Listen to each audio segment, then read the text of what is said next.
Hello everyone. In this video, I'll show you how to control your Xiaomi Mi TV Stick with your TV remote.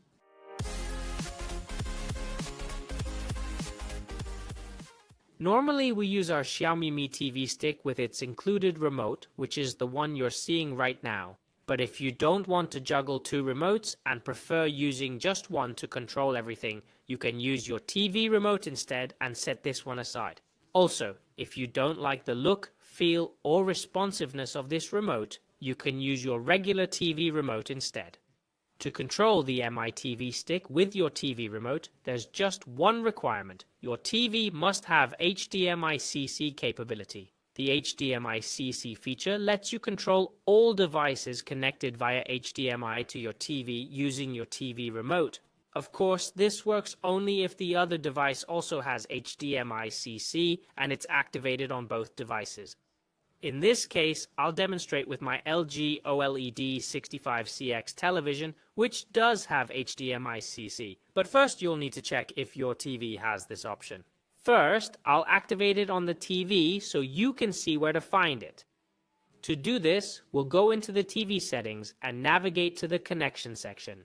This is the process for an LG TV, but on your television, you'll need to find wherever the HDMI CEC setting is located. Once we're in the connection menu, we scroll down to device connection settings. And in here, as you can see, it's called SIM Link on LG TVs, where we find the HDMI CEC option. Obviously, if we have it disabled, the TV remote won't be able to control the MiTV stick, but if we activate it, we'll see that it works. Once we have HDMI CEC activated on the TV, we can close the TV menu and return to the MiTV stick.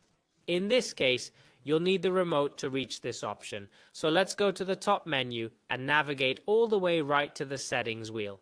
Once we enter settings, we'll scroll down to the device preferences section.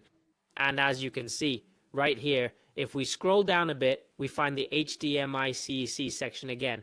As you can see, this option is disabled by default, so even if HDMI CEC is enabled on the TV, if we don't activate it on the MiTV stick, nothing happens.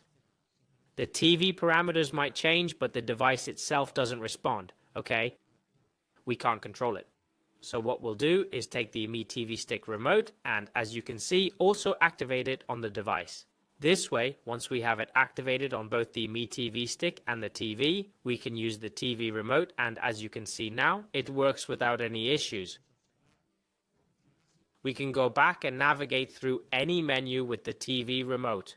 We don't need the MiTVStick remote at all. With the TV remote, we can control both the device and the TV. Also, it's worth noting that they don't interfere with each other. I mean, when using the MiTV stick, the TV remote will control the device. As you can see, all options work without any problems. But if we activate the TV settings by holding down the settings button, it switches to controlling the television. As you can see, the back doesn't move and it's controlling the TV menu. So, as you can observe, it's very intuitive and lets us switch between systems with just one remote. Well guys, that's it for this video. As always, if this was helpful, don't forget to leave a like, subscribe to the channel, and hit the bell so you don't miss anything. For my part, that's all. As always, it's been a pleasure, and see you in the next video.